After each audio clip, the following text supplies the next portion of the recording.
Hey guys, TKL, and today I've got a review of the Ducky One 3, a more high-end pre-built full package keyboard. So guys, let's get into this. Firstly, I just want to say a massive thank you to OverclockersUK for sending me out this keyboard. They also let me have the TKL version, which is great as I use that every single day. So this keyboard has had some pretty good testing.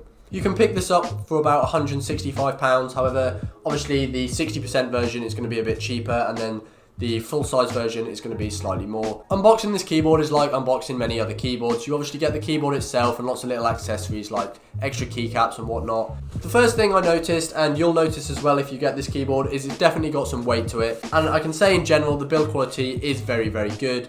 There's no rattles at all or anything like that. It's very, very solid, very little flex and things like that. I guess the only little thing would be here, this bottom bit isn't quite clipped in perfectly, or sometimes it is and then with a bit of pressure it comes out, but realistically that's going to stay clipped in most of the time if you've not squeezed it and things like I have. This keyboard is hot-swappable, which we'll get onto later, and the keycaps are really nice as far as keycaps that come with keyboards go. You're definitely getting to understand what you're getting for your extra money over something like some of the keyboards I've reviewed in the past, such as even the Pro 2. These are double shot PBT keycaps. They're just really nice. They've got a nice texture to them and they just feel really nice to use. One thing to note though is that this keyboard is RGB. I'll put some footage of that throughout this video obviously. They aren't shine through keycaps. Personally, I've actually quite enjoyed this. I've gone from using on my GMMK, which has been my daily driver for quite a while, with putting keycaps, so that's very bright, very colourful, to a bit less RGB on this, a bit more subtle, not having it shine through so much, and it's actually been really nice.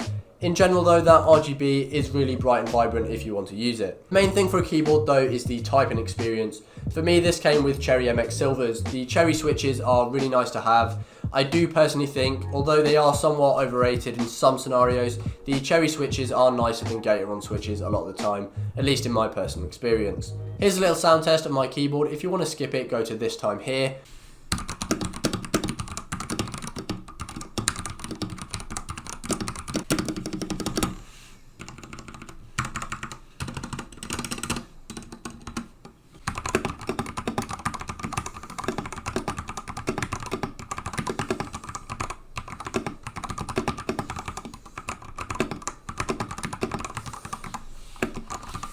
Hot swap as well is a really nice feature. If you're unaware, hot swap basically means you can change the switches.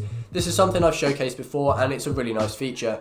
It means that if in the future I want to go back to a clicky switch like my GMMK, I can just swap in the switches or buy new switches and completely change the feel of the keyboard. Similarly, you can get completely new keycaps obviously, and once again feel like you've got almost a new keyboard. That being said though, the Ducky One 3 does come in some quite interesting colorways.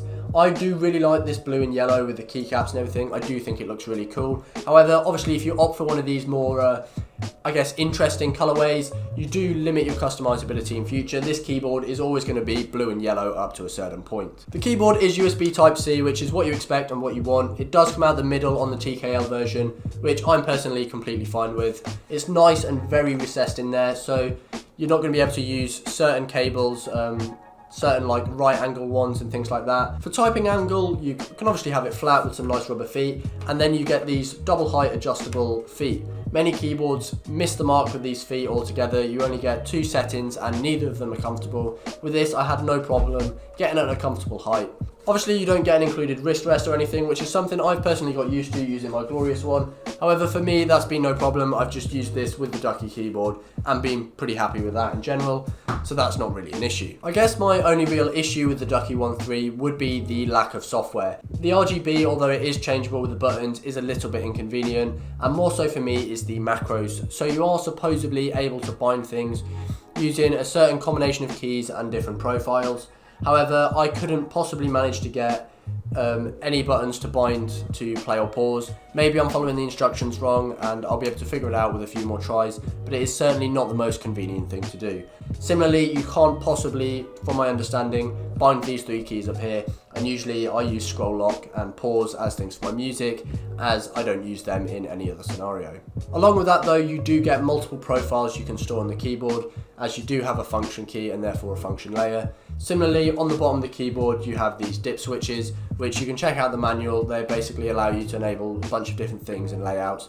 It's certainly a nice thing to have, as the keyboard is plug and play and works, and then you do get that extra customizability. As a verdict, I think the Ducky One 3 is an amazing keyboard. I would personally pick this over any of the Logitech, Razer, Corsair, their high-end keyboards. I think this is just so much better put together, so much better feeling, and they focus less on selling points to attract people who don't really understand and are somewhat bridging the gap towards a more enthusiast keyboard. Overall, I think it's not going to be for everyone. I mean, even me personally, if I wasn't offered to take this keyboard, I probably wouldn't have bought it. I've been more than happy with my GMMK. It gives me the hot swap. Spending loads of money on a keyboard isn't something that I'm personally too concerned about.